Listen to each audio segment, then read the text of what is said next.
Ya, baik Bapak Ibu, silakan duduk kembali. Sebelum itu kita berikan aplaus yang meriah dulu untuk MC kita Bapak Saprizal. Ya, luar biasa sekali semangatnya dalam menjadi MC pada hari ini. Dan sebelumnya Assalamualaikum warahmatullahi wabarakatuh. Salam sejahtera untuk kita semua. Selamat siang. Selamat mengikuti pertemuan sampai jam 10 malam ya. Rencananya kita. Enggak Bapak Ibu. Ya paling selesai sesi saya kita finish ya, kita selesai. Baik Bapak Ibu. Tadi kita sudah sama-sama belajar ya dari pembicara yang pertama tadi, yaitu Bapak Irawadi, bagaimana beliau menjelaskan tentang produk ya. Mudah-mudahan Bapak Ibu sudah mendapatkan informasi yang sangat jelas tentang manfaat daripada produk kita. Dan tentu saja kekuatan daripada bisnis ini tidak hanya tergantung dari kekuatan produk saja. Kenapa? Karena yang tidak kalah penting dari sebuah produk adalah bagaimana cara kita menjalankan bisnis ini. Produk, perusahaan, itu adalah sebuah kendaraan saja yang mengantarkan kita kepada apa yang kita impikan, kepada apa yang kita cita-citakan. Tapi tidak kalah penting dari semua itu adalah bagaimana cara kita menjalankan bisnis ini, itu yang paling penting Bapak Ibu. Karena bisnis multi level marketing ini, khususnya TH Network, ini sebenarnya saya yakin ya, dan mungkin sudah banyak buktinya juga, terutama Bapak Ibu semua, itu sudah membuktikan bahwa uangnya cepat gitu loh. Artinya untuk menghasilkan uang di bisnis ini, itu sangat cepat sekali. Dibandingkan dengan yang lain kalau Bapak Ibu pernah mencobanya. Dan bahkan daripada beberapa rekan-rekan kita, ya katakanlah mungkin di awal baru coba-coba, kemudian membandingkan dengan apa yang mereka dapatkan di tempat lain, ternyata hasilnya lebih besar di sini gitu loh. Kenapa? Karena vouchernya luar biasa Bapak Ibu. Ya, vouchernya luar biasa. Kemudian apalagi paket join sekarang. Paket silver dapat 2 produk. Nah, kalau Bapak Ibu jual produk itu berlipat-lipat keuntungannya. Asal jangan dijual di bawah harga gitu loh. Nah, kenapa saya katakan jangan dijual di bawah harga? Karena itu sudah disiapkan harga penjualannya berapa atau harga konsumennya berapa, kemudian harga pembeliannya berapa. Nah, supaya apa? Bapak Ibu mendapatkan hasil yang sangat maksimal dari hasil penjualan produk yang dipasarkan oleh TH Network ini. Memang ada yang banyak komplain juga, wah sekarang paketnya sedikit lebih mahal dari yang sebelumnya. Benar, tapi produknya double gitu loh. Bapak Ibu bayangkan ya, beli pinnya 1.700.000 misalnya, tapi produknya begitu dijual itu 3.300.000 gitu loh. Nah, pendapatan ini terkadang membuat kita terlena.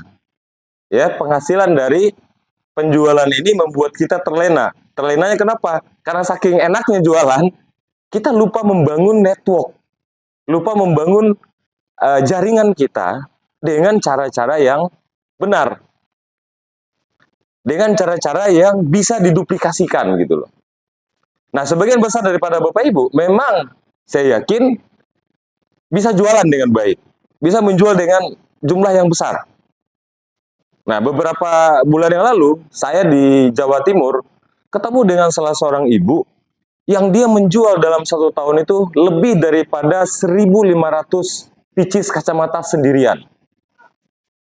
Saking gampangnya dia melakukan penjualan gitu. Tapi masalahnya apa? Masalahnya satu, dia nggak punya jaringan.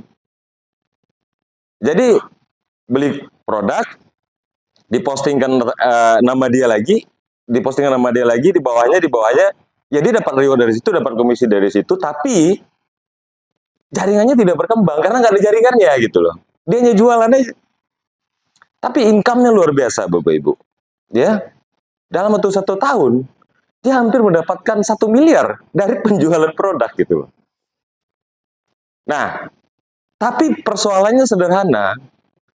Tidak semua orang bisa melakukan hal yang sama seperti apa yang dilakukan oleh si ibu tadi. Ayo, siapa bisa jualan 1000 pieces tahun, mau angkat tangan? Nggak ada kan? Nggak ada. Karena memang sebenarnya bisnis ini dituntut bukan untuk itu, Bapak Ibu. Bapak Ibu memang boleh jualan, ya karena kita kan dagang. Dagang itu ya jualan salah satunya. Tapi dagang kita itu memiliki sistem. Cara. Apa itu sistem, apa itu cara? Supaya kita bisa mudah dalam melakukan pengembangan bisnis ini, dan cara ini juga bisa dengan mudah diduplikasi oleh orang lain, terutama di dalam tim kita.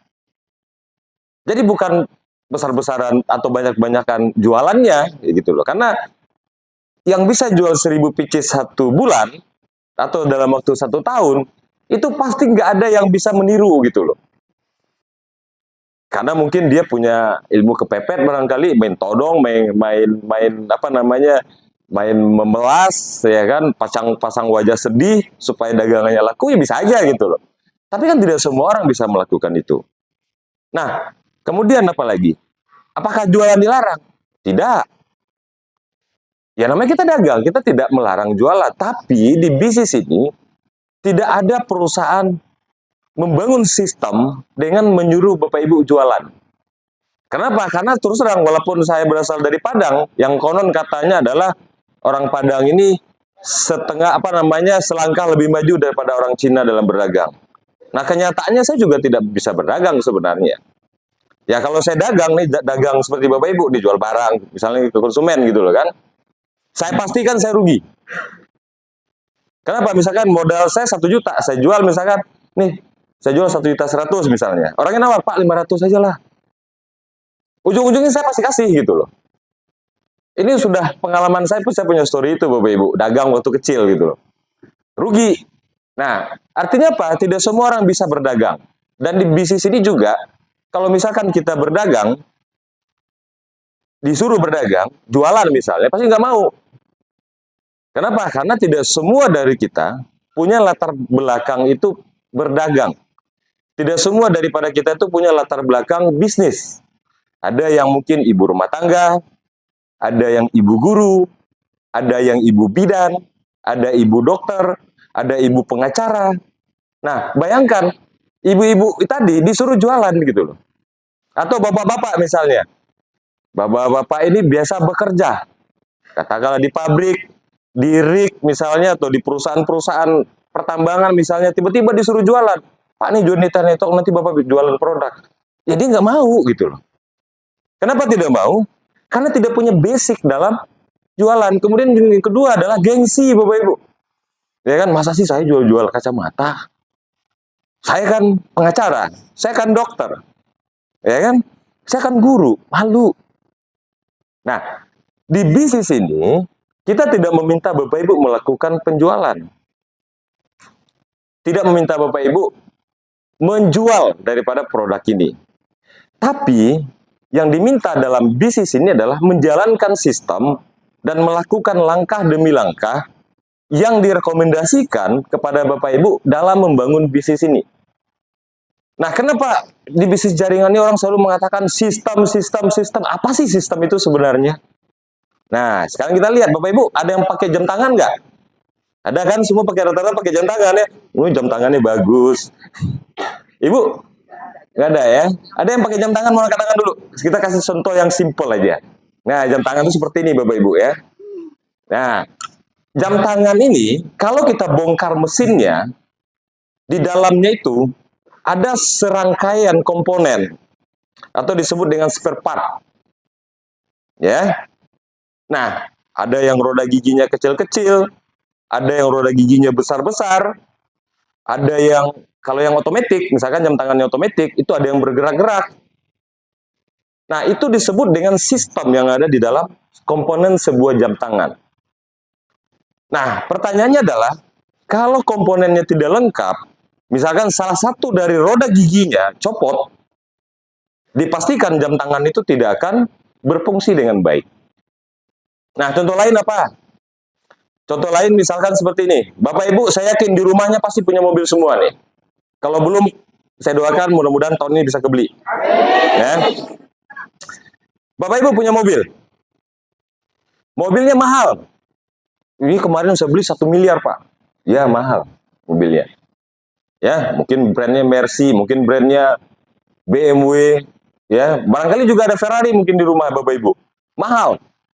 Nah, pertanyaannya simple. Kalau ban mobil Bapak Ibu yang mahal tadi, bannya nggak ada, mobil bisa jalan nggak? Kenapa nggak bisa jalan? Ban itu kan lebih murah dibandingkan dengan harga mobilnya. Nggak lengkap dia, nggak bisa jalan. Oke, simple. Yang lebih sederhana lagi, yang paling murah deh. Yang paling murah apa dari sebuah contoh? Mobil. Mobil itu dari satu kesatuan itu lengkap semua, ya. Tiba-tiba businya nggak ada. Ini kita bukan bicara mobil listrik ya. Kita bicara mobil bensin atau solar. Nah, mobil bensin Bapak Ibu misalnya ada di rumah, ternyata businya copot. Atau longgar aja deh, atau copot lah ya. Kalau longgar kan masih terpasang di situ. Kita anggap copot. Businya nggak ada. Atau businya hilang, digondol tikus malam-malam. Nah pertanyaannya, mobil Bapak Ibu bisa nyala nggak? Kenapa nggak bisa nyala? Kan busi itu satunya itu cuma 25.000 dibandingkan mobil yang harganya 1 miliar, ya. Businya itu cuma ya 25.000-an lah barangkali. Atau kita anggaplah 100.000 satu busi. Komponennya saling berhubungan. Ya, beri aplaus kemudian untuk Ibu ya.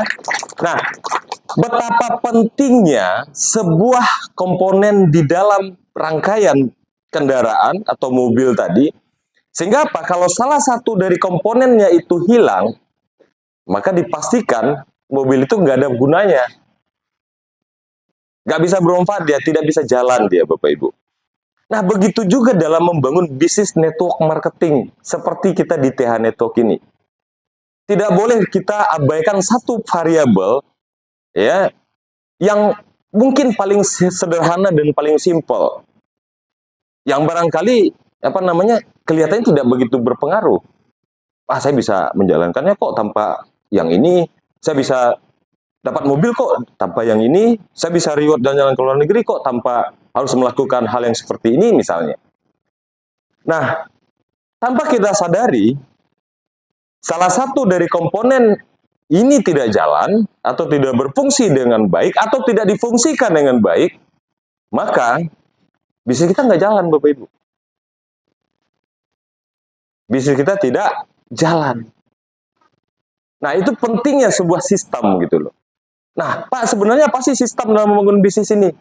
Kalau tadi kita bicara jam tangan itu ada rangkaian roda gigi, mobil ada rangkaian mesin-mesin atau part-part dalam kendaraan itu, salah satunya adalah busi yang harus lengkap di dalam mobil itu. Nah, di bisnis ini apa sebenarnya rangkaian, komponen atau sistem yang harus kita bangun? Simple dan sangat sederhana. Tadi saya mengatakan kepada Bapak Ibu join di THNI, ada nggak perusahaan yang mengatakan, Ibu jual yang banyak, ada nggak? Nggak ada, gitu loh. Tapi secara alamiah, Bapak Ibu melakukannya, terbentuklah pemesanan, akhirnya Bapak Ibu menjual. Itu adalah rangkaian dari sebuah sistem yang Bapak Ibu lakukan. Jadi, kalau misalkan dulu saya mengenal bisnis ini, saya diminta, ayo Pak Rio join di bisnis saya, misalnya nih, dulu saya di prospek misalnya. Terus apa yang saya lakukan? Saya tanyakan seperti itu. Bapak harus menjual produk sebanyak-banyaknya. Ya saya nggak bisa, saya bilang. Kenapa? Karena bukan apa-apa, bukan masalah saya gengsi atau tidak. Karena background saya bukan pedagang, Bapak Ibu. Background saya adalah seorang sarjana teknik. Saya tidak bisa melakukan penjualan. Jualan seperti itu, ujung-ujungnya saya pasti bangkrut gitu loh. Kenapa? Karena saya tidak tahan menolak orang yang misalkan, ayolah Pak kurangin, dari harga modal pun kadang udahlah kita kasih gitu loh. Nah, di bisnis ini mari kita lihat apa variabel yang mesti kita lakukan dalam bisnis, yang mesti kita lengkapi dalam bisnis ini. Dan saya yakin Bapak Ibu tuh sudah mendengarnya puluhan kali barangkali. Semakin Bapak Ibu mendengarnya berkali-kali, semakin kami menyampaikan juga berkali-kali. Semakin Bapak Ibu bosan mendengarkannya, semakin kami menyampaikannya juga sampai Bapak Ibu bosan-bosan terus. Apa itu? Ya, kita akan buka slide yang berikut ini. Kita akan bicara bagaimana langkah-langkah dalam menjalankan bisnis ini. Oke, Pak Sandi silakan. Nah, di sini tadi saya mengatakan bahwa ada sistem, ada variabel yang mesti kita lakukan dalam membangun bisnis ini. Kenapa? Karena kita memiliki latar belakang yang berbeda. Mungkin kalau yang suka dagang, ya mungkin nggak ada masalah menjalankan bisnis ini. Tapi pertanyaannya, bagi yang tidak bisa dagang, atau yang mungkin alergi yang disebut dengan nawar-nawarin barang ke orang, apa yang harus dilakukan? Perusahaan, sistem di dalam membangun bisnis ini tidak menyarankan Bapak Ibu, tidak ada yang meminta Bapak Ibu, ayo jual yang banyak, ayo jualan. Begitu bergabung, apa yang harus kita lakukan Pak? Jual yang banyak? Nggak ada. Ini yang harus kita lakukan. Pada saat kita membangun bisnis ini Bapak Ibu. Tidak ada satupun kalimat Anda harus jualan. Ada nggak kira-kira? Ada. Yang pertama apa? Impian. Nah, impian ini kadang-kadang kita pertama sekali mendengar ada cara menjalankan bisnis, misalkan di TNETOK nih, cara menjalankan bisnis TNETOK yang pertama adalah memiliki impian. Kadang-kadang kita, kalau yang kita belum paham maksudnya, kita tuh sering ketawa sendiri. Mungkin tertawa geli juga gitu, impian. Kok kayak anak TK ditanya impian, ya kan? Kan biasa tuh anak TK ditanya, adik lucu, ini mau sekolah di mana? Murid TK. Nanti impiannya apa? Cita-citanya apa kalau udah besar? Mau jadi pilot. Nah kan itulah impian Bapak Ibu. Sebuah keinginan yang didasari dari dalam diri kita, dari hati nurani kita. Keinginan yang menyala-nyala. Bukan cuma sekedar keinginan, oh saya pengen ke Amerika jalan-jalan kalau ada duit. Itu keinginan. Saya pengen ke Cina lah, liburan. Tapi nanti kalau ada duitnya. Kapan? Nggak tahu, nanti aja kalau ada duitnya. Itu keinginan Bapak Ibu. Nah, keinginan ini berbeda dengan impian. Sangat-sangat berbeda. Jadi jangan pernah samakan antara keinginan dengan impian. Misalnya nih, Bapak Ibu pengen beli mobil. Saya pengen beli mobil, misalkan Pajero misalnya. Kapan? Nggak tahu. Udah ada duitnya? Belum. Nah, itu adalah keinginan. Nanti kalau ada duitnya, itu keinginan. Tapi kalau kita bicara impian, kita tuh sudah punya tanggalnya, Bapak Ibu. Nah, bedanya ya, keinginan dengan impian itu kita punya tanggalnya.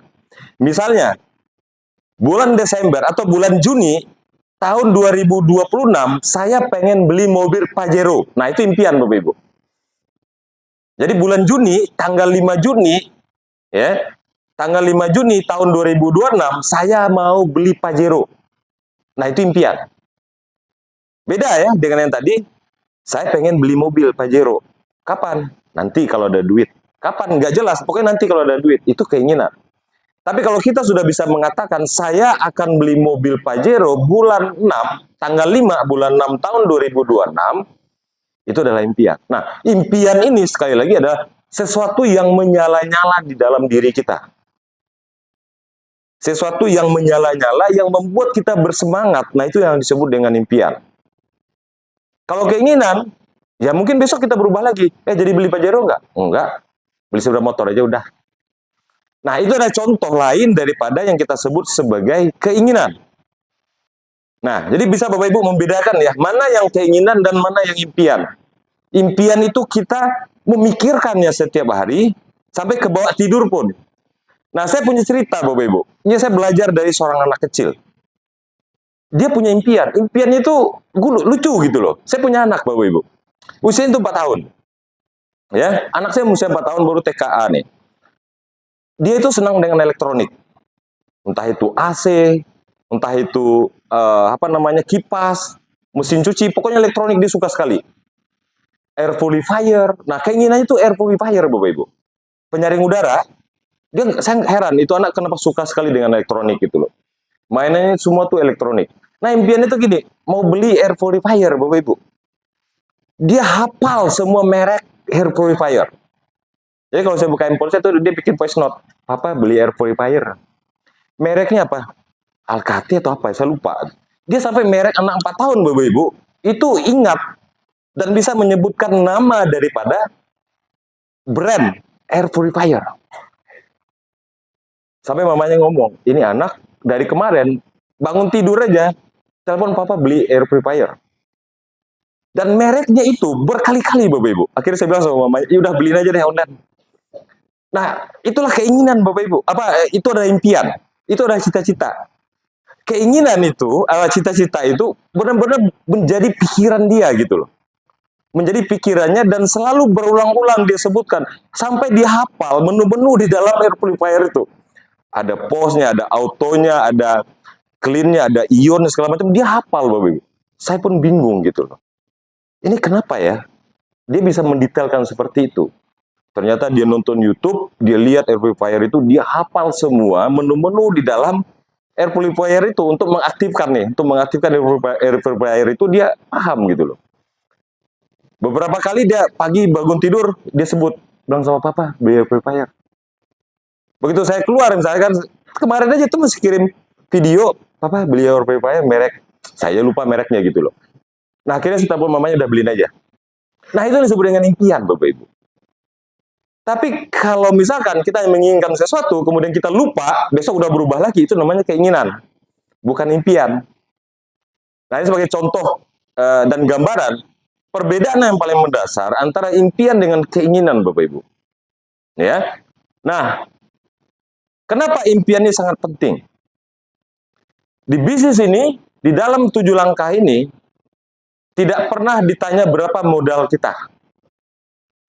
Tidak ditanya apa ijazah kita, apa latar belakang pendidikan kita orang kaya atau bukan, ini tidak ditanya di sini.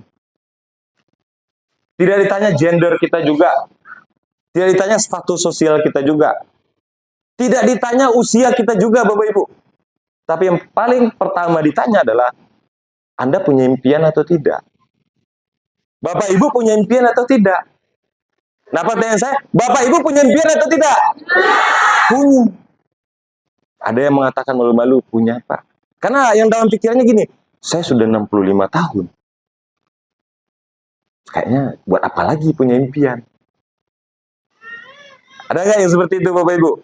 Saya sudah 50 tahun, anak saya sudah sukses semua. Impian apa lagi ya? Kayaknya nggak ada deh saya punya. Memaksakan dia untuk mengatakan punya gitu loh kan. Bapak Ibu, usia bukan menjadi halangan dan batasan untuk kita dalam bermimpi. Apa contohnya?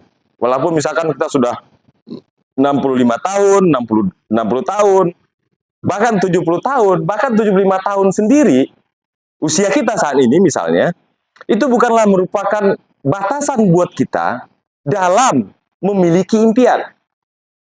Apa contohnya Pak? Ada pokoknya, ada contohnya. Apa contohnya? Yang mungkin Bapak Ibu tanpa sadari, Bapak Ibu tuh sudah sering ketemu sebenarnya. Apa? Bapak Ibu pernah makan Kentucky Fried Chicken nggak? Pernah nggak makan Kentucky Fried Chicken? Goreng ayam itu loh, yang dari Amerika itu, franchise ya. Kentucky Fried Chicken dari Amerika, pernah kan? Rata-rata pasti pernah lah semua. Bapak Ibu tahu nggak bagaimana sejarah daripada KFC itu berdiri? Sejarahnya tahu tidak? Ayo, siapa yang bisa menceritakan sejarahnya? Gimana Bu? Gimana Bu? Ya. Betul-betul rumah, segala macam, ya kan? 65 tahun. Nah, jadi pendiri daripada Kentucky Fried Chicken itu adalah seorang kolonel, mantan atau veteran tentara Amerika Serikat, namanya Kolonel Sanders. Kolonel Sanders setelah dia pensiun dari tentara, dia pengen buka usaha. Tapi usianya sudah lanjut, Bapak Ibu. Usia sudah lanjut, usianya 65 tahunan. Nah, di usia 65 tahun ini, dia bercita-cita ingin membangun sebuah usaha penjualan resep ayam goreng. Ya, yang sekarang disebut dengan Kentucky Fried Chicken. Dia nggak punya modal. Ya, pensiunan zaman dulu di ketentaraan Amerika kan juga nggak gede-gede juga pensiunnya, bersamalah di kita ya kan. Dia pengen punya usaha penjualan atau apa namanya resep atau bumbu ayam goreng khas yang racikan dia, tapi nggak punya modal. Dia mendatangi beberapa teman untuk meminjam dana, meminjam uang untuk membangun usaha ini, usaha apa namanya ayam goreng ini.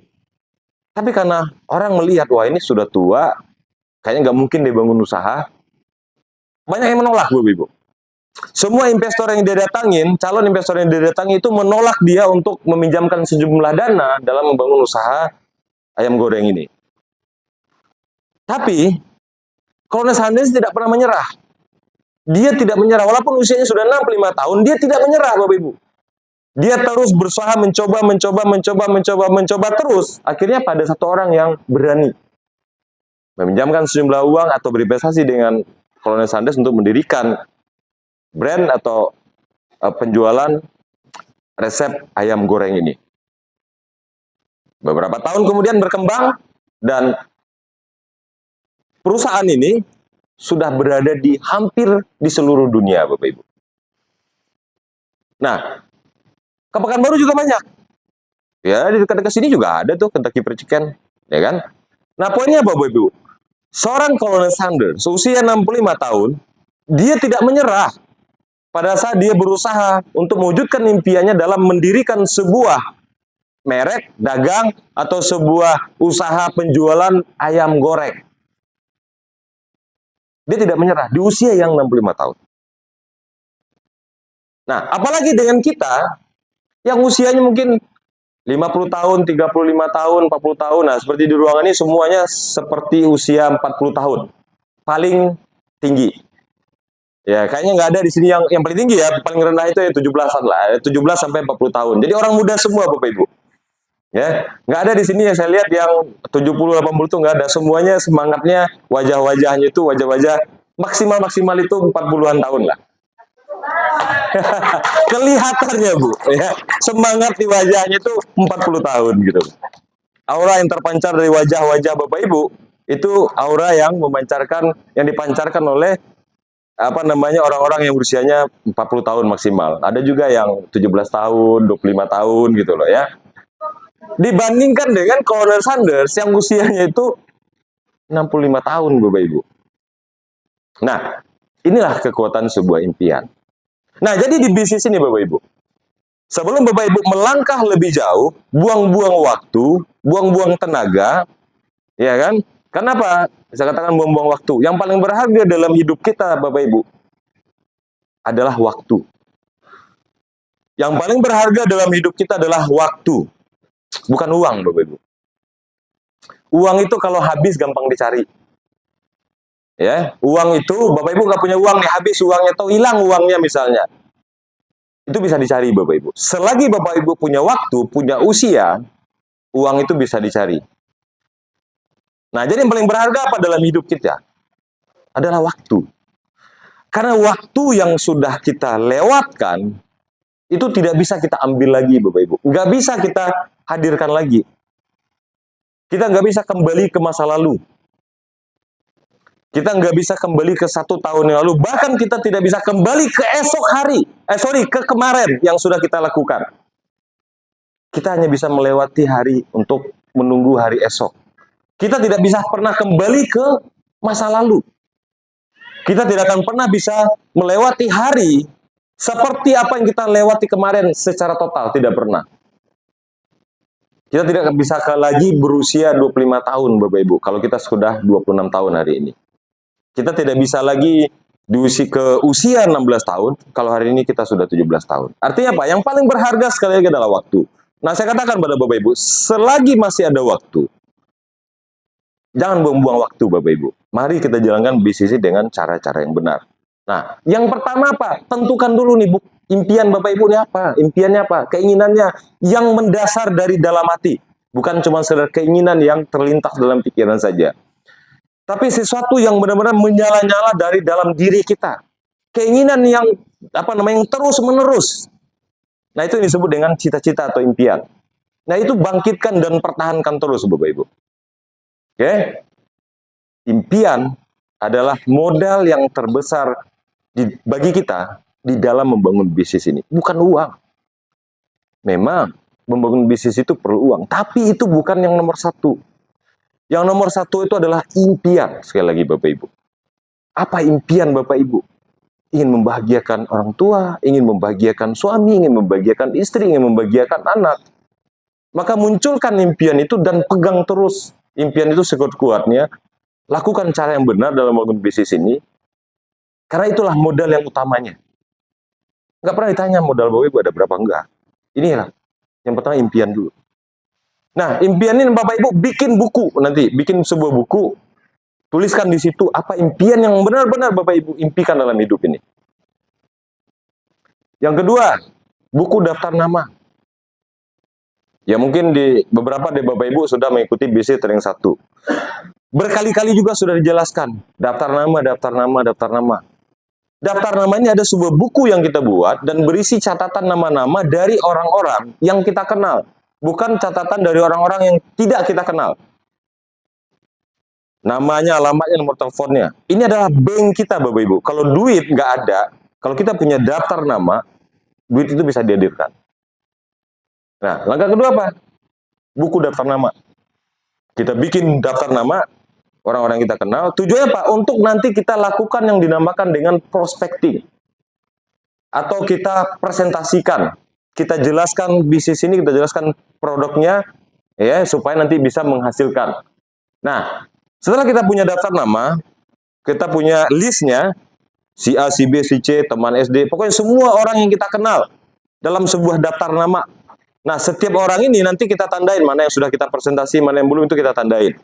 Langkah berikutnya adalah, dari daftar nama kita tadi, ya bukan yang ada di, jadi ini khusus buku ya Bapak Ibu, bukan phonebook, bukan catatan nomor handphone yang ada di handphone kita, enggak, buku khusus yang kita buat untuk daftar nama kita. Buku khusus yang kita buat untuk mencatat daftar nama kita. Berikut alamat dan nomor teleponnya. Kemudian apa yang kita lakukan? Mengundang dan membuat janji. Kita undang, kemudian kita buat janji. Mengundang dan membuat janji ini juga sebenarnya ada materi khusus Bapak Ibu. Jadi kalau kita benar-benar pengen belajar bagaimana cara mengundang, itu sebenarnya ada materi khusus dan benar-benar butuh waktu di bisnis untuk belajarnya dulu. Karena yang paling penting dalam hidup ini Bapak Ibu, ilmunya dulu. Ya, ilmunya dulu, pengetahuannya dulu, uangnya nyusul gitu loh. Jangan kebalik, uangnya dulu nanti belajarnya belakangan. Ya, nggak maksimal hasilnya gitu loh. Jadi ilmunya dulu yang kita pelajari, kemudian kita terapkan, maka uangnya akan ngikut Bapak Ibu. Kenapa? Karena pada prinsipnya adalah, setiap orang yang sukses di bidang apapun di dunia ini, mereka pasti memiliki keahlian.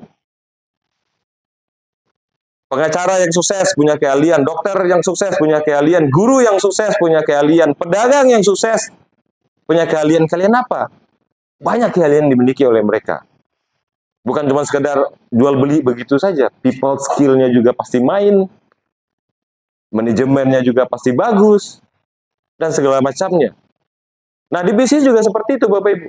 Mengundangnya sebenarnya ada bahasa khususnya, ada cara khususnya sebenarnya. Dan ada training khususnya sebenarnya. Nah, sebagai contoh nih, saya contohkan cara mengundang yang efektif. Bapak Ibu di buku daftar nama, ya, di dalam daftar nama yang sudah Bapak Ibu bikin, misalkan ada namanya si Budi. Di sini ada ruangannya, ada nama Pak Budi nggak? Nggak ada ya? Oke. Ada namanya dalam daftar nama kita, Pak Budi, kemudian ada Bu Budi. Nah, saya contohkan nih Bu Budi aja lah. Atau Bu Ani lah, Bu Ani. Bu Ani ada nggak di sini? Nggak ada ya? Nah, kita pakai nama Bu Ani. Karena sebagian besar di sini banyaknya ibu-ibu, maka kita contohkan ibu-ibu mengundang ibu-ibu. Ya, ini contohnya. Cara buat janji nih. Ya, Bapak Ibu buka buku daftar nama, di situ ada namanya Bu Ani. Bu Ani ini adalah teman misalnya nih. Teman dulu waktu sekolah, atau tetangga di kampung yang sebelumnya, atau di rumah kontrakan yang sebelumnya, atau di rumah yang sebelumnya, pokoknya kenal baik.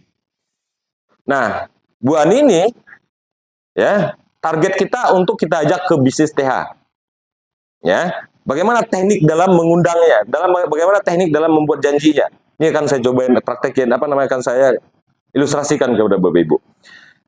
Bapak Ibu telepon Bu Ani ini, begitu ngobrol, jadi jangan tiba-tiba kita langsung datang ke rumah orang gitu loh, tanpa buat janji terlebih dulu. Karena dua kemungkinan, tiba-tiba sekunyuk-kunyuk kita datang ke rumah orang, ya kan, tanpa buat janji terlebih dahulu. Ada dua kemungkinan, kita diterima atau ditolak. Nah, kalau kita ditolak, kita sakit hati. Kalau orangnya mungkin lagi happy, lagi senang, begitu kita datang, dia pun senang. Ya mungkin kita happy juga gitu. Tapi kalau ketemu dengan orang yang lagi ada masalah, otaknya lagi buntu, ya kan? Begitu kita datang, mukanya udah mengkerut. Itu normal Bapak Ibu, karena semua orang pasti punya persoalan hidup masing-masing gitu loh. Nah makanya kita perlu telepon dulu. Nah bagaimana cara kita menelpon? Bu Ani, ingat saya tidak? Ya ini siapa ya? Oh ini saya Feby misalnya. Nih contoh Bu Feby nih nelpon ya Bu Ani. Saya Feby. Oh iya Feby tinggal di situ. Iya gimana kabar Bu Ani? Baik. Keluarga gimana? Baik misalnya seperti itu kan. Abang gimana? Maksudnya suaminya nih, kita tanya suaminya gimana? Baik. Ibu gimana? Ibunya maksud kita. Baik. Anak-anak gimana? Baik. Semua sehat kan? Sehat. Ya, bilang sehat. Ya, kita tanya kesehatan dulu nih. Oh, semua sehat gitu. Nah, kenapa kita tanyakan dulu kabarnya mereka tentang kesehatan? Karena kita sedang melakukan observasi. Jadi kita bukan cuma sekedar bertanya begitu saja Bapak Ibu. Kita sedang menyelidiki dari pertanyaan kita tadi. Kita kira-kira si Bu Ani ini ada masalah nggak dalam kesehatan? Kalau dia bilang semua sehat, oke, berarti dia tidak butuh produk untuk sehat nih, karena dia tidak ada yang sakit keluarganya.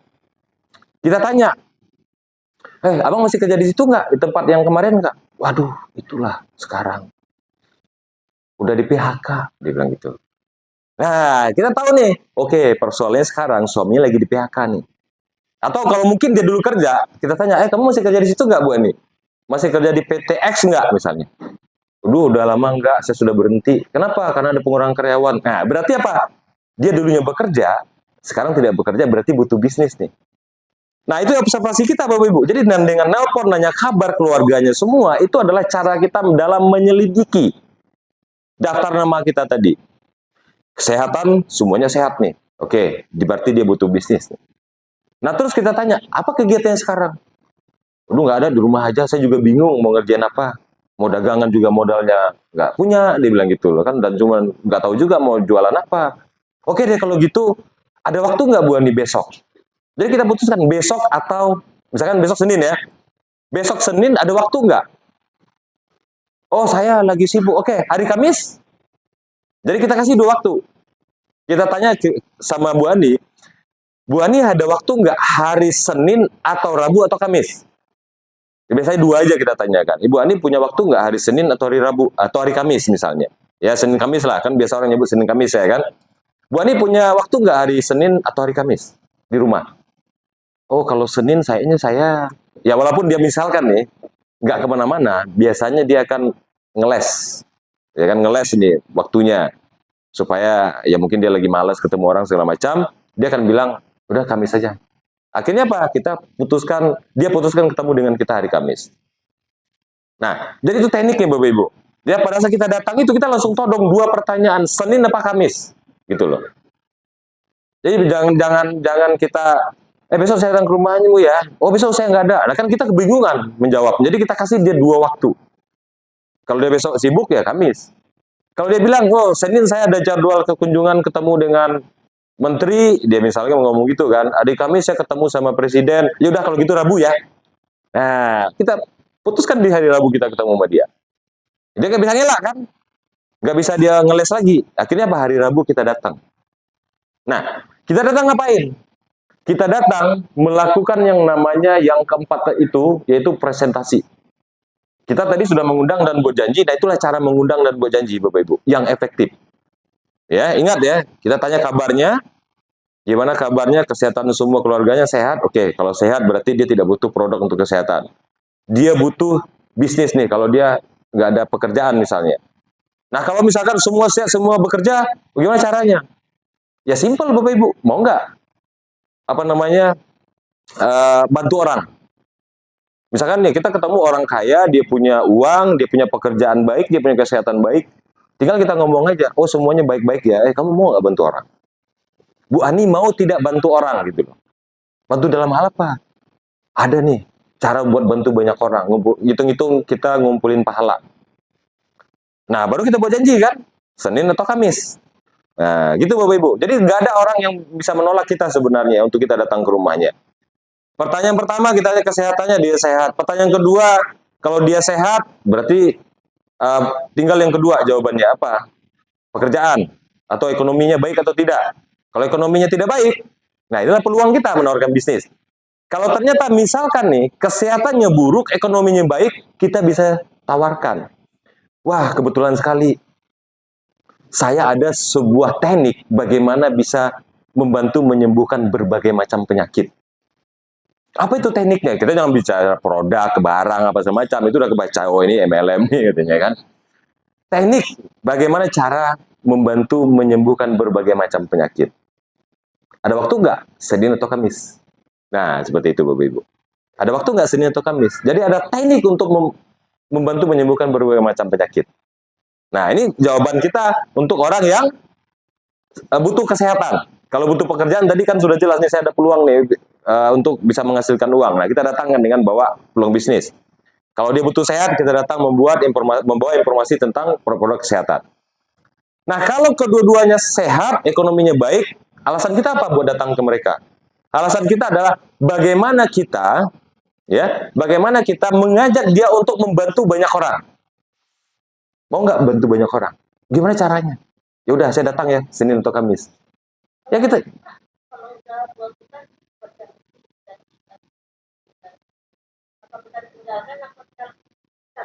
Nah, kita udah 2 bulan janjian sama orang nih, nggak mau ketemu sama kita. Kita bulan ini, aku bulan itu ada lagi alasannya gitu. Yang kedua gitu juga. Ya. Bulan Agustus lah gitu. Ya. Mau masuk ke tempat arisan gitu. Oh, lupakan Bu, cari yang lain. Iya, iya. Lupakan, cari yang lain. Karena hidup kita bukan tergantung dengan yang begituan, gitu loh. Hidup kita bukan tergantung dengan satu orang itu. Masih banyak peluang di tempat lain, gitu loh. Ya, nah, jadi lupakan saja. Masih banyak kok, rezeki kita banyak di tempat lain, Bapak Ibu. Nah, jadi ada 3 kondisi tadi, Bapak Ibu ya. Ingat ya, 3 kondisi dalam menghubungi orang, dalam membuat janji atau mengundang. Ya, ingat kan? Tanya kesehatan, oke, tanya keuangan. Kalau dua-duanya tidak bermasalah, mau bantu orang nggak? Nah, orang kaya Bapak Ibu, orang kaya, orang sehat, apabila diajak untuk bantu orang, dia pasti mau. Nggak ada yang nggak. Kan kita ngajak orang untuk ngajak dia untuk bantu orang gitu. Oke, nah itu tekniknya ya.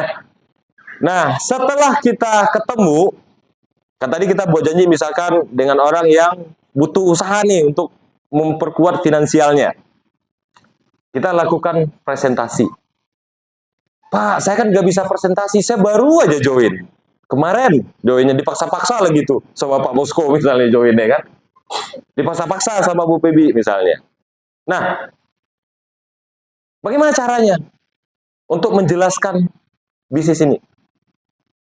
Bapak Ibu tidak perlu menunggu ahli dulu di dalam melakukan presentasi untuk mempresentasikan orang yang ingin Anda ajak ke bisnis ini. Nggak perlu jadi ahli, Bapak Ibu. Nggak perlu. Kenapa? Karena kalau menunggu ahli dulu, Bapak Ibu nggak akan pernah jalan bisnisnya. Caranya bagaimana? Bapak Ibu jelaskan apa saja yang Bapak Ibu ketahui tentang produknya, tentang bisnisnya. Nah, tentu akan lebih baik jika Bapak Ibu melakukan presentasi itu didampingi oleh sponsor atau upline-nya. Ini bagi yang baru ya. Bagi yang baru join kemarin belum bisa presentasi, minta bantuan sponsor atau upline-nya untuk mendampingi dan melakukan presentasi. Ya Pak, kan vouchernya untuk yang dia, saya upline-nya nggak dapat voucher. Kalau Anda masih berpikir voucher, Bapak Ibu, Anda akan kehilangan miliaran. Kenapa seperti itu? Voucher itu uang kecil, Bapak Ibu. Voucher 500.000 itu yang Anda berhitung dengan mitra Anda, pada saat dia rekrut orang, dia dapat voucher, Anda nggak dapat, Anda akan kehilangan miliaran. Kenapa? Karena itu uang kecil. Nah, uang besarnya di mana? Dari jaringan yang berkembang, gitu. Bukan dari voucher yang 500.000. Jadi jangan segan-segan membantu mitra, Bapak Ibu. Orang yang kita sponsori, kita ajak ke bisnis ini, jangan kita segan-segan mendampingi dia untuk melakukan presentasi. Walaupun vouchernya dia yang dapat, gitu loh. Nah, bantu dia presentasi, ya bagi yang baru bergabung. Tapi kalau yang Bapak Ibu sudah lama bergabung, udah paham produknya, ya kan nggak perlu diajarin lagi, udah tahu caranya dalam melakukan presentasi. Oke. Nah, setelah presentasi dilaksanakan, muncullah jawaban dari hasil presentasi itu. Ya, setiap kegiatan yang kita lakukan pasti ada hasilnya, Bapak Ibu. Benar tidak? Tidak mungkin usaha apapun yang kita lakukan tanpa hasil. Nggak mungkin, pasti ada hasilnya. Baik hasilnya itu positif atau negatif, itu nanti biarkan waktu yang menjawabnya. Nah, jika jawabannya oke deh, saya bergabung, kayaknya bisnisnya bagus nih. Nah, Bapak Ibu punya mitra. Maka lakukan, ajarkan seperti apa yang Bapak Ibu lakukan ke mitra tadi, mitra baru ini. Ada yang mengatakan, oke deh, saya nggak tertarik di bisnisnya, tapi nggak apa-apa deh, saya join aja buat beli produk. Nah, dia join untuk beli produk. Oke, sudah bergabung. Nanti ada tekniknya lagi nih, bagaimana mengatur atau mengkondisikan orang-orang yang bergabung karena produk, karena bisnis ini. Oke, dia bergabung dulu yang penting deh, udah bergabung. Kemudian ada yang mengatakan, oh MLM. Enggak lah, saya nggak mau. Tipu-tipu nih, ya kan? Ini bisnis seperti ini kan banyak. Nipu-nipu nih, pasti tipu-tipu nih, pasti tipu-tipu nih. Kemarin aja tuh tutup. Ya kan? Oh ini TH Network. Oh ini kan yang kemarin diisuin mau tutup bulan Desember kemarin. Ya kan? Kan ada isu-isu tuh. Ya kan, mohon maaf ya kepada yang nebarin isu, kami mengecewakan Anda. Nah, intinya adalah orang yang mengatakan bahwa, oh, saya nggak suka dengan MLM. Bahkan saya benci dengan MLM. Juga Anda nih, karena jalankan MLM, saya juga benci sama Anda. Nih. Yang ngomong gitu misalnya kan. Nggak apa-apa Bapak Ibu. Bapak Ibu jangan langsung emosi juga gitu. Nggak apa-apa, kita terima aja. Dia menolak kita nggak apa-apa. Tapi kita tetap bisa mendapatkan hasil dari orang yang menolak. Bagaimana tekniknya? Ada teknik lagi Bapak Ibu. Jadi jangan begitu kita ditolak orang, terus kita marah, kita berantem, kita pulang tangan kosong. Enggak, kita begitu datang ke rumah orang, kita harus bawa hasil. Pada saat kita luangkan waktu kita datang ke rumah orang, kita harus bawa hasil. Hasilnya apa? Di antara 3. Yang pertama dia bergabung. Siap membangun bisnis. Yang kedua, atau yang kedua, dia beli produk, bergabung dan beli produk, atau hanya beli produk saja, terserah. Atau yang ketiga, menolak. Nah, yang menolaknya apa yang harus kita lakukan? Kita harus bawa hasil dari dia. Apa hasilnya? Sabar Bu, sabar Bu, sabar Bu. Misalnya nih, ya kita jangan langsung emosi kan, kalau dia emosi dengan MLM, kita jangan emosi.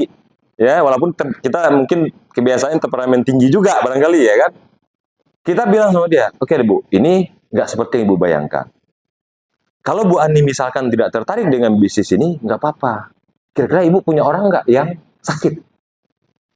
Tanya sama dia, Ibu punya tetangga nggak yang sakit? Punya sepupu nggak, keluarga nggak, atau siapapun yang dia kenal yang sakit? Ya mungkin ini bisa bantu orang nih Bu. Kita ngomong gitu sama Bu Ani itu. Ya orang kalau kita minta informasi seperti itu mungkin, oh ya itu ada tetangga saya dulu tuh, dia sakit stroke misalnya. Minta nomor teleponnya. Alamatnya di mana, namanya siapa. Artinya apa? Kita mendapatkan database.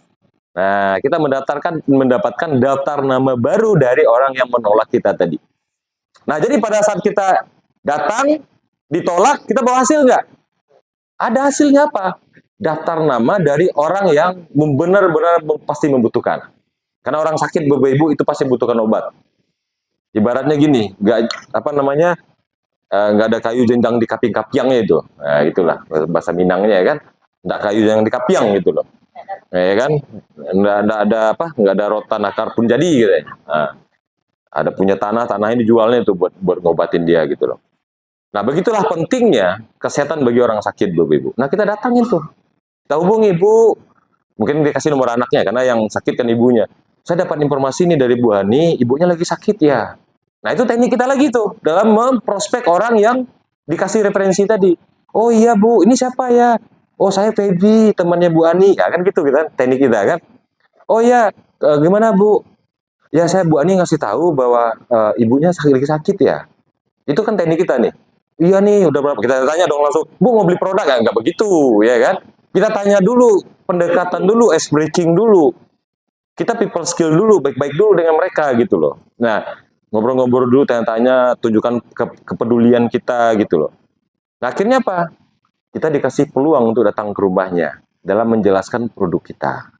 Nah, jadi Bapak Ibu, ya kan? Ketiga jawaban ini memberikan hasil kepada kita. Orang yang menolak sekalipun. Nah, kemudian ada juga kondisinya barangkali ya, karena mungkin keterbatasan uang bagi orang yang tertarik dengan produknya, dia nggak bisa dijoinkan misalnya, dia cuma beli satu misalnya. Nah, udah jual saja. Artinya apa? Kita mendapatkan kesempatan juga dalam melakukan penjualan. Nah, jadi pada saat kita presentasi itu tidak hanya selalu bicara berapa orang yang kita rekrut, ya kan Bapak Ibu, tapi tidak selalu bicara berapa produk yang terjual. Jadi ada beberapa kondisi. Tapi sebenarnya setiap kondisi itu seharusnya itu memberikan hasil buat kita, gitu loh. Setiap kali kita presentasi, datang jauh-jauh prospek orang, seharusnya kita mendapatkan hasil. Ya, tadi kan Bapak Ibu ingat ya, hasil yang kita dapatkan apa? Yang pertama apa coba? Pada saat kita presentasi, ketemu orang dengan dengan tujuan apapun juga, hasilnya yang pertama apa coba, Bapak Ibu? Bergabung. Yang kedua, beli produk. Ya mungkin beli produknya bergabung dengan sekaligus beli produk atau beli produk aja. Yang ketiga apa? Yang ketiga apa, Bapak Ibu? Daftar nama.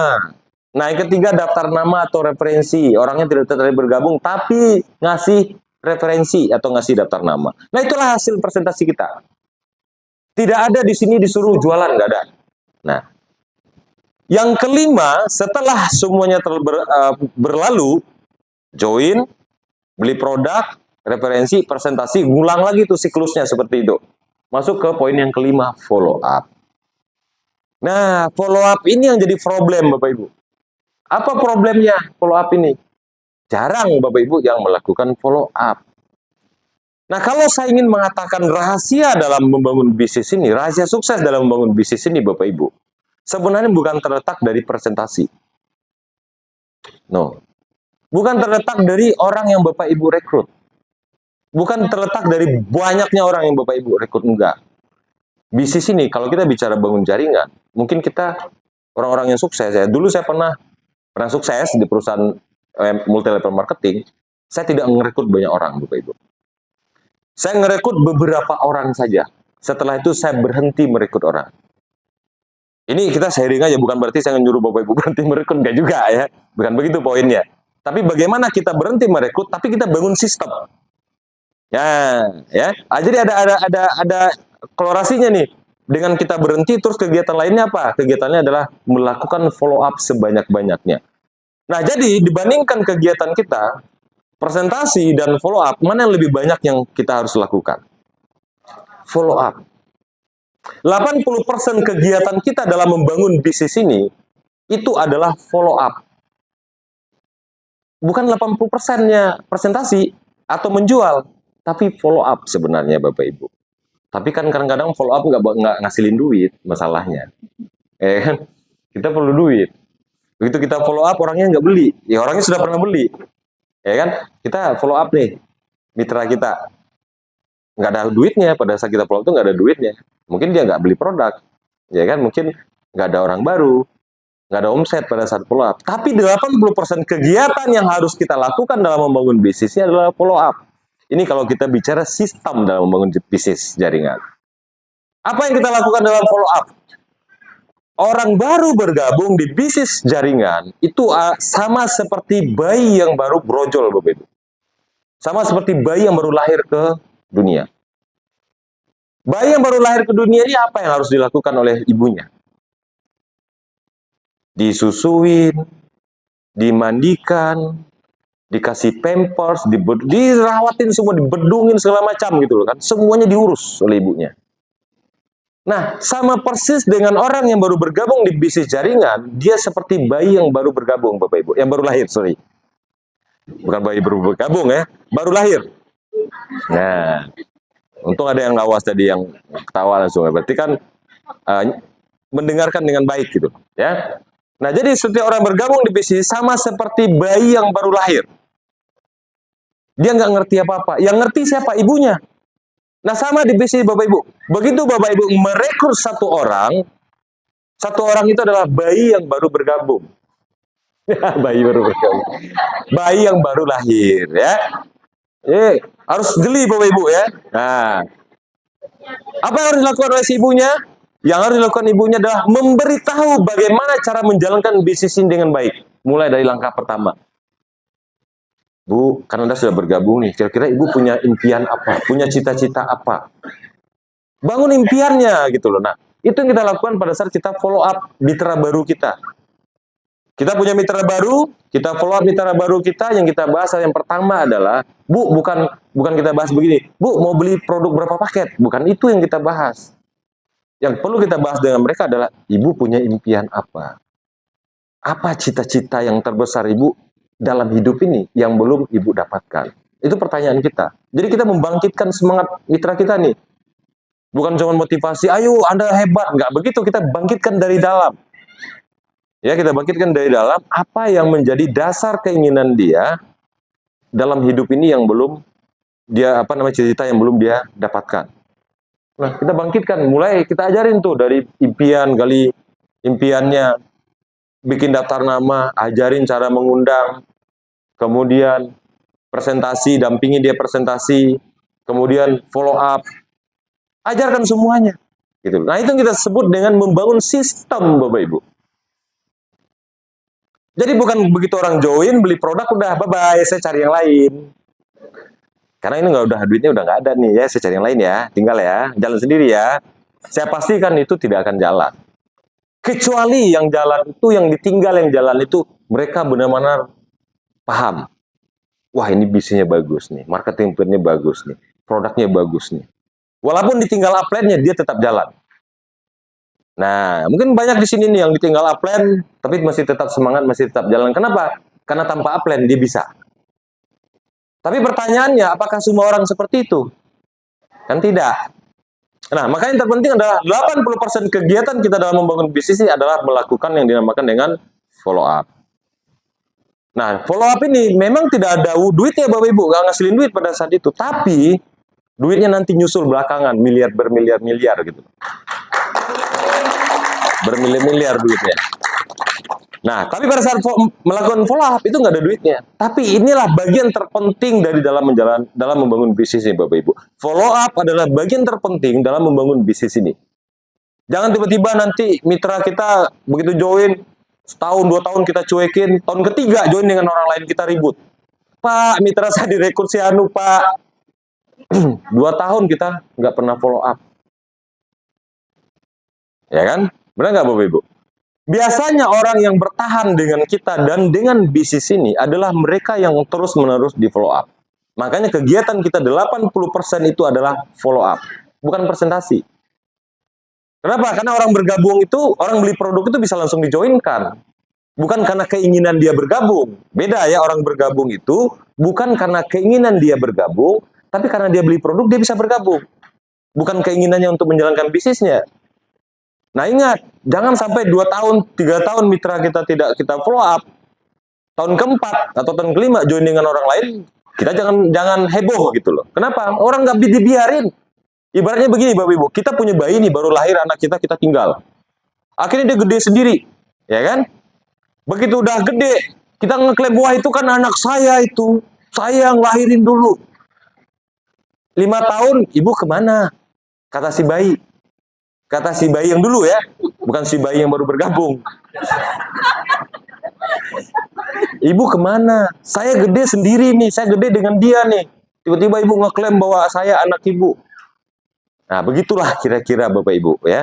Jadi follow up itu benar-benar sangat penting di dalam membangun bisnis ini. Nah, tadi saya katakan, saya ngerekrut orang, pada saat dulu saya di sebuah perusahaan multi level marketing, saya ngerekrut itu paling 10-12 orang aja Bapak Ibu. Ya, under saya itu. Tapi 80% kegiatan saya itu follow up. Saya mondar-mandir tuh, Padang, Medan, Padang, Pekanbaru, Padang, Jakarta, Manado. Waduh, kemana-mana ke Indonesia waktu itu. Hanya untuk melakukan follow up, bukan ngerekrut orang. Melakukan follow up. Ngajarin mitra-mitra saya bagaimana cara membangun bisnis ini. Ngajarin mitra-mitra saya mempelajari marketing plan, membangun sistem. Yang nggak ada duitnya, malah kita keluar duit tuh pada saat follow up tuh. Nah, tapi itulah poin terpenting dalam membangun bisnis ini, Bapak Ibu. Kalau kita mau hasil besar. Tapi kalau kita mau hasil receh, gampang caranya. Apa itu hasil receh? Ya mungkin dapat keuntungan langsung dikit, 750, 500, 300 misalnya kan. Ya udah, rekrutin orang yang banyak, Udah itu biarin aja, cari lagi yang lain tuh. Nah akhirnya Pak, yang orang-orang sudah bergabung ini kan nggak ngasilin apa-apa, nggak mengembangkan jaringan dan juga tidak bertumbuh dia. Bapak Ibu memang dapat duit cepat, tapi bukan untuk jangka panjang. Karena bisnis jangka panjang, Bapak Ibu, bukan kita bicara jangka pendek. Nah, bisnis jangka panjang, hasil jangka panjang itu dari mana? Dari follow up. Gitu loh. Bukan dari jualan. Ya katakanlah kita mungkin dapat 1 miliar tahun ini jualan. 1 miliar itu, ya mungkin kalau untuk 1 tahun ke depan udah habis kali. Gitu loh. Beli ini, beli itu, beli ini, beli itu, habis dia kan. Habis itu nggak punya apa-apa lagi kita. Tapi kalau kita misalkan dapat duit nih, katakanlah sebagai contoh, 10 juta sebulan. Tapi long time gitu loh. Lebih mending daripada 1 miliar plok. Sekaligus itu nggak dapat apa-apa lagi. Itu kan tenang, Bobo. Dan penghasilan yang secara kontinu, terus-menerus, stabil, itu kan kita tenang gitu loh. Nah, itu bisa didapat dengan membangun sistem, Bapak Ibu. Ya, salah satunya yang terpenting adalah follow up. Follow up ini sangat-sangat penting, Bapak Ibu. Inilah inti daripada membangun bisnis jaringan. Membangun hubungan baik dengan mitra, membantu ngajarin marketing plan, ngajarin produk, diskusi, segala macam itu di follow up, Bapak Ibu. Follow up ini kita lakukan kepada siapa? Bukan hanya kepada mitra kita saja, bukan hanya kepada orang yang kita rekrut, yang sudah kita presentasi saja, tapi juga kepada mitra-mitra kita yang sudah kita rekrut ke bisnis ini. Nah, jadi follow up ini komunikasi sebenarnya ya. Diskusi, komunikasi, sharing, belajar sama-sama dengan mitra kita supaya menjalin motivasi yang dalam, yang lebih kuat untuk di bisnis ini. Oke. Nah, yang keenam, memiliki alat bantu. Buku-buku, brosur, pertemuan, dan upline, sponsor atau upline. Ini adalah bantu. Bukan pembantu ya, alat bantu. Nah, jadi yang keenam adalah memiliki alat bantu terdiri dari buku-buku, brosur, pertemuan, dan upline atau sponsor. Apa maksudnya alat bantu? Sekali lagi saya katakan, bukan pembantu, tapi alat bantu. Ya. Kenapa penting ini Pak, pertemuan ini? Kenapa penting buku-buku? Kenapa penting komunikasi dengan upline? Oke Bapak Ibu. Sebagai contoh, hotel ini dibangun dengan biaya yang sangat besar, dengan material yang komplit.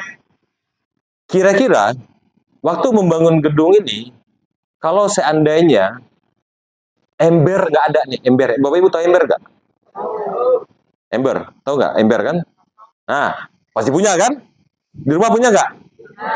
Pasti di rumah Bapak Ibu, di rumah kita semua pasti ada ember, benar nggak? Nah, waktu bangun gedung ini, tukangnya itu nggak ada embernya, dia nggak punya ember. Dia nggak punya ember, Bapak Ibu. Kebayang ya? Tukang bangun rumah ada embernya. Kebayang nggak? Bu Ida kebayang nggak? Nggak kebayang. Tukang punya ember, nggak kebayang. Embernya, ember dalam pertukangan pembikin rumah, kebayang kan bentuknya? Nah, bayangkan bangun gedung ini puluhan miliar, tapi tukangnya nggak ada embernya. Kira-kira gedung ini bisa kebangun nggak?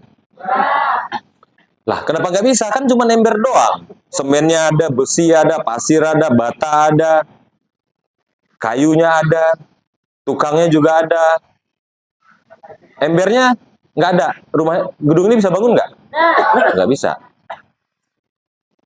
Ember paling, berapa sih satu ember? 15.000 Bu ya? Ember satu cuma 15.000. Ya kan? Semua materialnya ada, tapi gedung ini nggak bisa dibangun gara-gara ember doang nggak ada.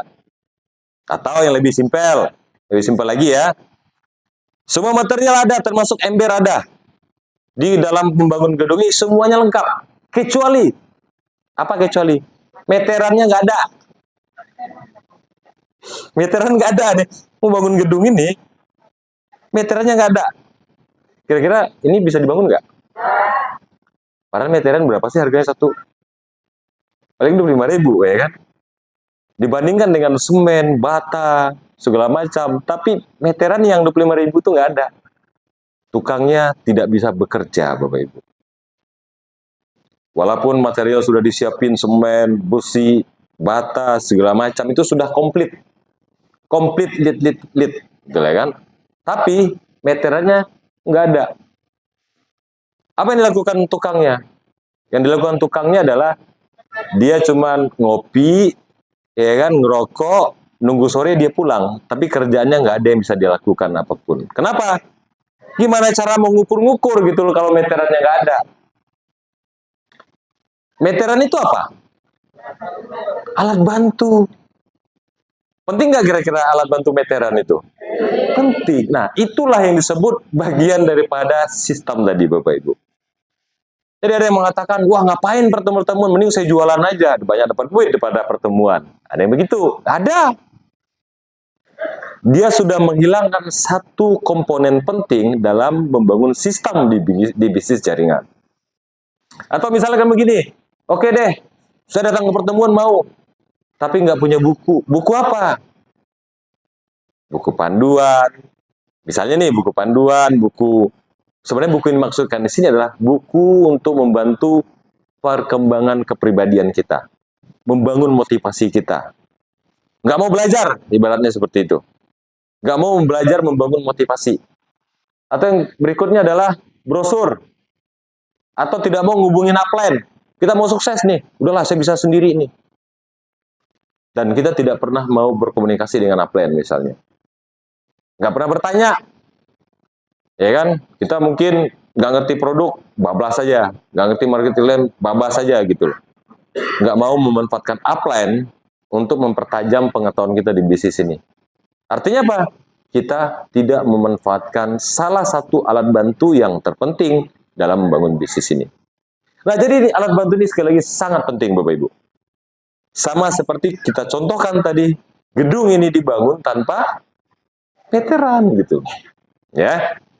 Nah, kemudian yang ketujuh, ini juga tidak kalah penting, Bapak Ibu. Apa yang ketujuh? Pakai produk 100%. Apa maksudnya? Kenapa Pak harus pakai produk? Kan saya pakai kacamata nih. Ya, pakai kacamata. Tapi, kacamata ini Bapak Ibu, ini bukan barang yang besok hari ini dipakai langsung habis kan? Bisa dipakai bertahun-tahun, benar nggak? Kecuali misalkan kaca-kacanya rusak, dan segala macam misalnya. Tapi kalau itu mau baik, itu bisa dipakai lama. Nah, persoalannya di bisnis seperti ini, kalau barangnya itu barang yang bukan repeat order, Bapak Ibu nggak ada omsetnya. Kalau nggak ada omsetnya, apa yang terjadi? Nggak ada bonusnya, benar nggak? Mungkin nggak dalam sebuah bisnis, Bapak Ibu, ya dalam sebuah bisnis tidak ada omset tercipta, tapi bonusnya dapat terus, ada nggak kira-kira? Ada nggak kira-kira? Ada sih sebenarnya. Di TH Network, apa itu? Pada saat Bapak Ibu join dulu dengan paket Royal Titanium, tiap bulan nggak ada omset jaringan tetap dapat juga, tapi paket itu sekarang kan sudah nggak ada. Nah, Bapak Ibu punya jaringan besar, nih, punya jaringan besar, joinnya bukan Royal Titanium ya, join pakai biasa, jaringannya besar, oke, omsetnya nggak ada. Kenapa? Karena semua orang sudah pakai kacamata nih. Kira-kira Bapak Ibu masih dapat bonus nggak? Nggak dapat bonus Bapak Ibu. Kalau dapat bonus masih, ini jaringan kita nggak ada nih. Ya kan? Kita join, jaringan kita nggak ada, tapi dapat bonus. Itu aneh Bapak Ibu. Nah, kalau aneh itu pasti ada sesuatu. Ya kan? Nah, di bisnis jaringan Bapak Ibu, nggak mungkin, ya sekali lagi, tidak mungkin kita akan dapatkan bonus kalau jaringan kita tidak ada omsetnya. Kenapa? Karena omset inilah persentasenya yang akan dihitung untuk menjadi pembonusan buat kita sebagai income atau sebagai penghasilan buat kita. Jadi paham Bapak Ibu ya? Di bisnis ini, sebesar apapun jaringan kita, setinggi apapun peringkat kita, kalau nggak ada omsetnya di jaringan kita, maka bonus kita nggak dapat. Kita nggak ada bonus. Berlaku untuk semua multi level marketing di jagat ini. Bisnis sebagus apapun, sebesar apapun perusahaannya, kantornya, termasuk ownernya sebesar apapun badannya misalnya, kalau omset perusahaannya nggak ada, omset jaringan leadernya nggak ada, leadernya nggak dapat duit. Gitu. Sama semua perusahaan MLS. Nah, bagaimana supaya penghasilan member leader ini stabil? Tentu harus ada omset yang stabil juga di dalam jaringan kita ke perusahaan. Supaya perusahaan bisa ngasih bonus lagi ke kita. Kan siklusnya seperti itu. Omset masuk, keluar bonus. Omset masuk, keluar bonus. Benar nggak? Seperti itu nggak siklusnya, Bapak Ibu? Sama deh Bapak Ibu, dagang nih. Bu Bebi jualan kan? Nah, Bu Bebi jualan kalau tokonya tutup seminggu dapat duit nggak dari toko? Enggak. Kan begitu Bapak Ibu. Bapak Ibu punya kebun nih, Bu Fatimah punya kebun sawit, banyak. Tapi sawitnya itu ditebas semua. Batangnya ditebasin semua tuh. Kira-kira sawitnya masih ngasilin nggak? Enggak, Bapak Ibu. Jadi artinya apa? Bisnis ini juga seperti itu. Jadi jangan kaget. Wah, ini peringkatnya sudah besar. Kok nggak ada bonusnya? Ya omsetnya nggak ada, gimana ada bonusnya gitu loh. Yang salah siapa? Yang salah adalah kita tidak membangun bisnis ini dengan sistem. Nah, salah satu sistemnya adalah pakai produk 100%. Bagaimana Pak caranya pakai produk 100%? 100% itu bukan semua produk Bapak Ibu pakai juga, bukan itu maksudnya. 100% yang Anda butuhkan. Apa produk yang Bapak Ibu butuhkan 100%? Tadi Pak Irwadi sudah jelaskan ada beberapa produk dan manfaatnya. Yang kita butuhkan, teh, kopi, Viribus, Prime Cell, ya kan? Untuk apa? Pemakaian rutin bulanan.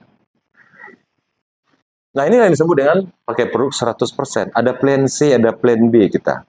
Pak, Viribus kan udah nggak jreng lagi. Pak, kopi udah nggak jreng lagi, nggak kayak dulu. Bapak Ibu, ini perlu saya sampaikan sekali lagi. Tidak ada yang berubah sebenarnya di komposisi Viribus dan kopi Amor. Ya, tidak ada yang berubah sebenarnya. Tapi peraturan dari BPOM tidak boleh produk-produk suplemen ini mengandung bahan kimia obat. Semacam obat perangsang.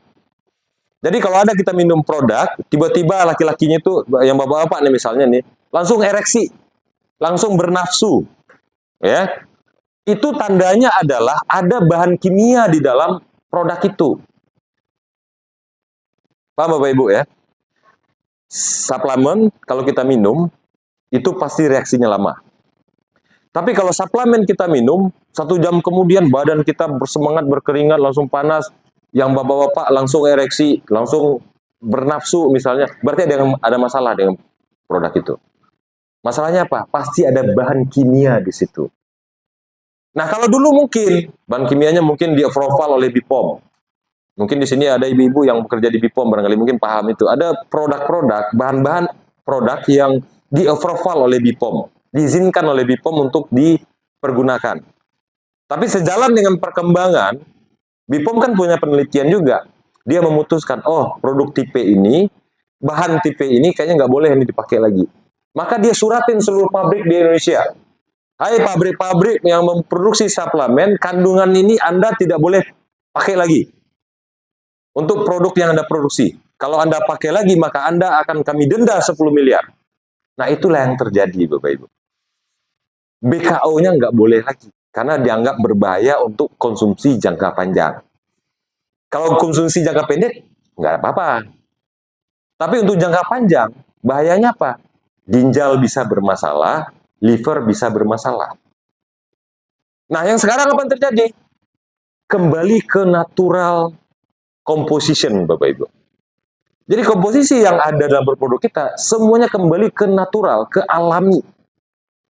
Ada ginsengnya alami, makanya alami, cordycepsnya alami, tanpa ada bahan kimia obat gitu loh. Nah, inilah yang perlu kita pahami gitu loh. Nah, produk-produk seperti ini kayak Viribus, apakah manfaat untuk kesehatannya berkurang? Tidak. Manfaat kopi berkurang? Tidak. Kenapa?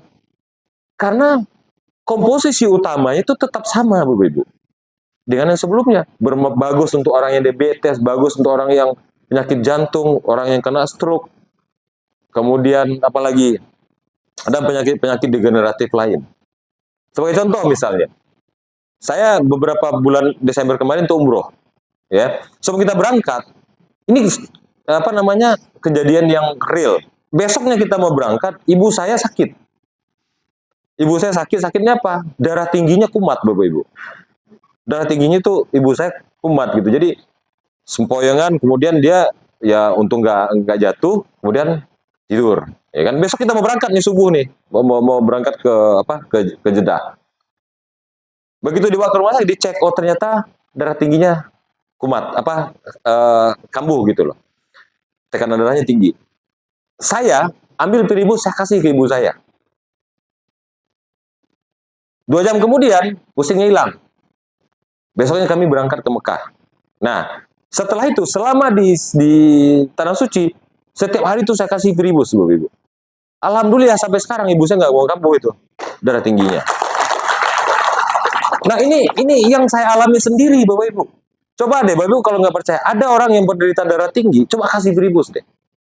Tes gitu. Jangan orang yang impoten dikasih piribus terus berharap dia langsung perkasa. Salah itu gitu loh. Bisa, tapi saya perlahan. Nah, selama ini kan konotasi yang terbangun apa? Untuk kopi dan piribus itu seolah kalau minum itu yang apa namanya, yang Superboy jadi langsung jadi Superman. Nah, nggak begitu, Bapak Ibu. Ya. Nah, coba untuk beberapa penyakit degeneratif. Diabetes misalnya. Bapak Ibu ketemu orang yang penyakit diabetes, kasih piribus. Tes, 3 hari setelah dia minum, cek gula darahnya berapa. Saya berani katakan, itu pasti gula darahnya turun, Bapak Ibu. Jadi produk-produk kita yang suplemen itu sangat berkualitas sebenarnya. Tapi kita selalu mikir, wah itu kan saya nggak sakit. Buat apa saya minum itu? Pakai kacamata aja udah. Dengan kacamata ini, saya bisa sehat nih. Semua penyakit akan pergi dengan saya pakai kacamata. Bohong, Bapak Ibu. Enggak. Produk kacamata ini bukan produk ajaib yang begitu Bapak Ibu pakai terus semua penyakit akan pergi dari hidup Bapak Ibu. Tidak. Kacamata ini hanya membantu melancarkan peredaran darah di kepala Bapak Ibu. Membantu masalah mata. Ya. Membantu mengurangi resiko serangan stroke. Iya, membantu. Ingat, membantu mengurangi resiko. Apakah orang yang pakai kacamata dijamin tidak kena stroke? Enggak. Mengurangi resiko. Ingat ya, mengurangi resiko. Nah, lantas apa yang harus dilakukan? Suplemennya tetap harus kita konsumsi, Bapak Ibu. Nah, itulah kenapa ada yang tadi dikatakan konsumsi produk 100%. Bukan pakai kacamata terus kita mengatakan ini produk ajaib nih.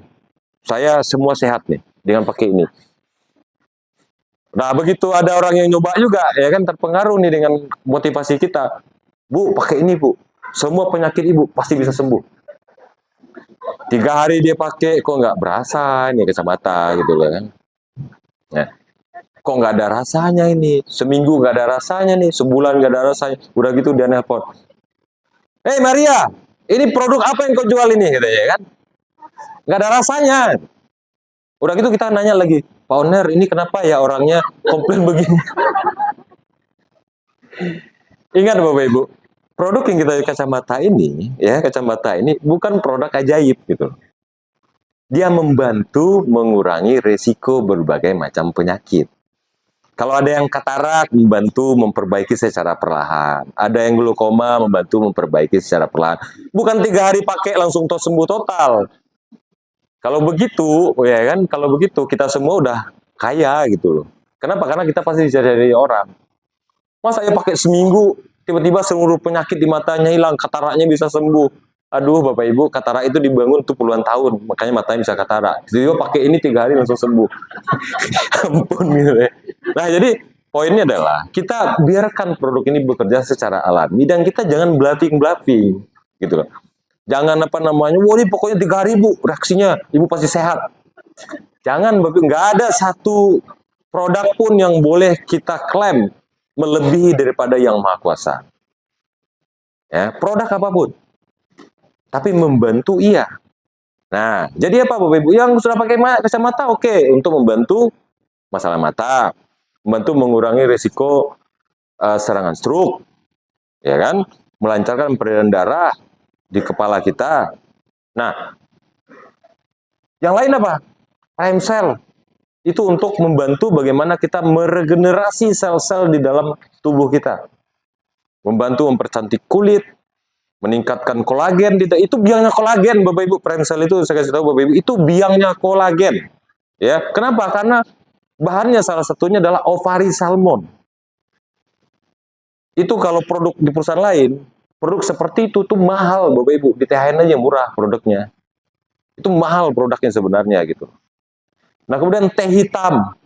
Bapak Ibu mungkin nggak suka kopi, teh setiap hari. Nah, beberapa orang yang konsumsi teh itu kan mengalami banyak testimoni.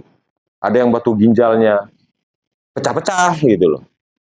Ada yang, ya itu banyak deh pokoknya testimoninya. Bapak Ibu yang sudah lama kan juga sudah tahu itu. Testimoni yang ada di produk kita. Nah, itulah 7 langkah dalam membangun bisnis ini, Bapak Ibu. Ya, oke. Asal jam berapa, Bu, di sini? Jam 4 apa setengah 4? Setengah 4. Hah? Ini sekarang udah setengah 4, Bu. Ya, oke. Ini 7 langkah dalam membangun bisnis ini, dan tidak ada di sini dikatakan jualan. Nggak ada kan? Tidak ada jualan. Tidak ada yang lain-lain di sini yang dikatakan impian, buku daftar nama, mengundang, presentasi, follow up, memiliki alat bantu, pakai produk. Inilah 7 langkah yang harus kita lakukan jika kita ingin sukses di bisnis ini. Nggak harus dikatakan, sediain modal 1 miliar, nggak ada. Sediain modal 50 juta, nggak ada. Nggak ada kan? Tidak ada bicara modal di sini, Bapak Ibu. Tapi di sini bicara impian Anda apa? Apa impian Anda? Apa cita-cita Anda? Itu adalah modal yang terbesar dalam membangun bisnis ini. Oke, baik Bapak Ibu.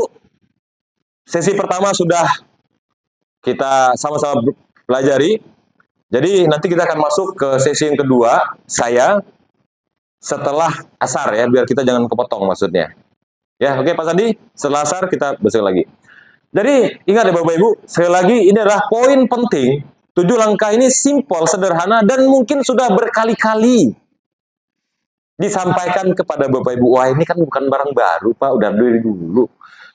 Kita tahu nih 7 langkah sukses. Belum sukses kita sekarang Pak.